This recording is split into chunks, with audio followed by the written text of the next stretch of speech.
Lost Epic, the 2D side-scroller action RPG, is leaving early access on PC on July 28th. Announced this week, launching on PlayStation 4 and PlayStation 5 also on the same day. The title has received its last major content update on Steam Early Access.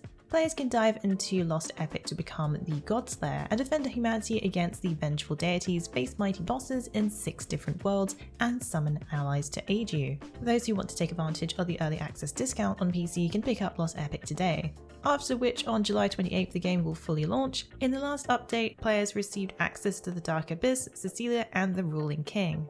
On launch day, players will be able to track the Sky Spire, a new world inhabited by a fearsome raid boss. The action RPG also features a crossover with Earth's Dawn, gaining the Regalia blade, staff, and shield, plus new materials to enhance weapons as well as characters. Lost Epic is currently available on early access on Steam for $19.99 USD. The game will fully launch on July 28th with an increased price coming to PC, PlayStation 4, and PlayStation 5. The game is currently available for around $15 on Steam, so if you want to get that discount, be sure to do so before the end of the month. A new website to celebrate the 10th anniversary of Dragon's Dogma has been launched. Capcom is celebrating 10 years of the first release, which happened in 2012. Game director Hideaki Itsuno shared on the website a message to thank the Arisen who have taken on the challenges of the game. The website also features the full Dragon's Dogma history of the franchise, which includes the comic book prologue that was released in 2012, all the way to the Dragon's Dogma Netflix original anime series that was released in 2020. In case you missed it, Dragon's Dogma is an RPG that has party-based combat and an open world to explore.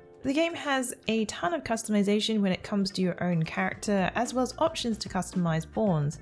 You can also recruit these AI companions online from other players. While no news of further projects was given, the website commemorates the last 10 years of the game.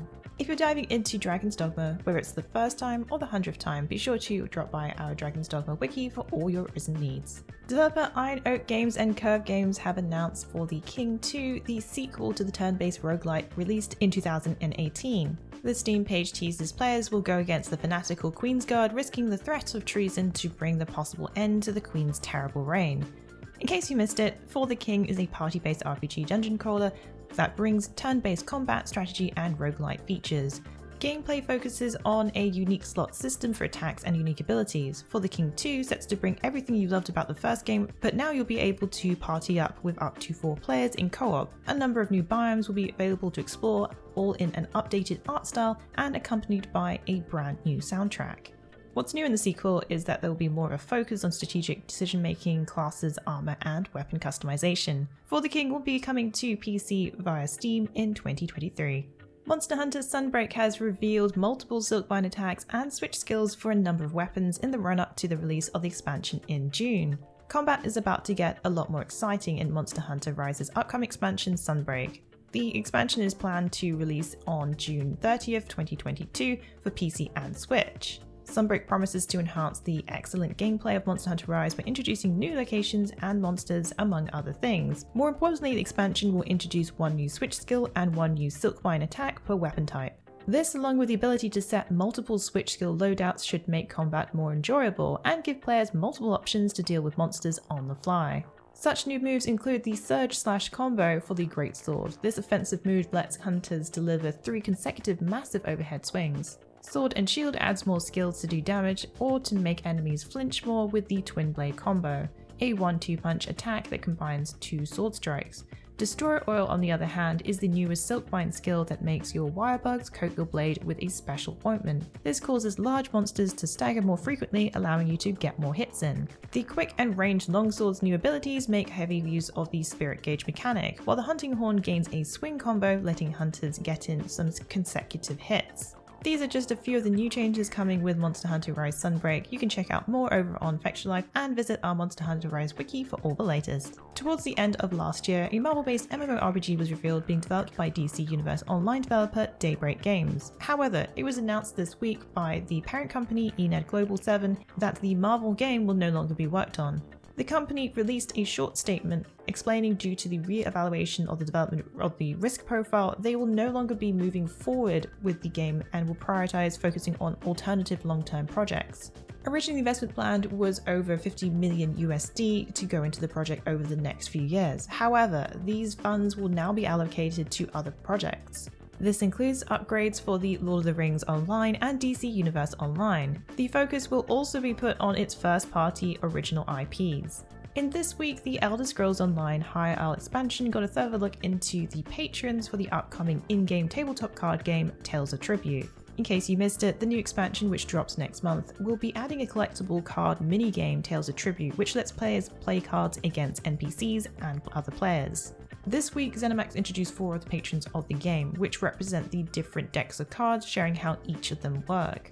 The Duke of Crows, for example, attracted to shinies, is a schemer and can draw more cards from the deck, while the Grandmaster Delmin Lalu deck is based on traders and merchants offering gold. Saint Pelin, on the other hand, provides protection and can taunt, and Sijic Lordmaster Celeris allows players to choose which cards from their deck they will draw in what order. This is just a brief overview. You can find out all the details with all the news in this video in the link in the description below this video. The Elder Scrolls Online High Isle chapter releases on June 6 for PC and Stadia, with console versions releasing on June 21st. A recent presentation held by Sony to investors has announced a number of TV series are currently in the works. While no plot details were shared, the titles include the open-world adventure Horizon Zero Dawn, a God of War TV show in development with Amazon, and a pitch currently being worked on for Gran Turismo. Currently, there is no release window for any of these projects or when we will see more about these series, but these are not the only game adaptations being worked on. The Last of Us series is currently being shot by HBO, as well as a Ghost of Tsushima movie and Twisted Metal under NBC's Peacock. Out of these, The Last of Us is the only one with a vague release window of 2023. The Mandalorian actor Pedro Pascal will take up the role of Joel. It'll be interesting to see who will be cast in these roles for some of these epic game titles. A live action will be tricky to pull off, but could work well with the right cast. Who do you think should play Aloy? What about Kratos? What other Sony games would you love to see as a live action? Let us know in the comments below. CD Projekt Red shared that most of the development is now full steam ahead on the Cyberpunk 2077 expansion. As part of the recent earning report by CD Projekt Red, an update was given on the development for Cyberpunk's 2077's upcoming expansion. There has been a lot of leaks online that may have given new details about the focus of the expansion as well. Along with a chart detailing ongoing projects, the developer shared that the bulk of the development capacity is now focusing on the expansion. The chart shows the ongoing projects, which include Gwent-related projects, Witcher 3 Next Gen, support for Cyberpunk 2077 for next gen platforms, as well as the expansion.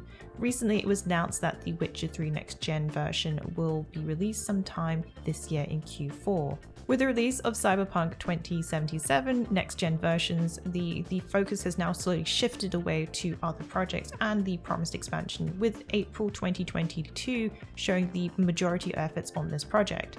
The expansion is slated to be released in 2023, according to the tweet from CD Projekt last month. A few leaks have been released recently about the expansion, but we won't go into too much detail here to avoid spoilers.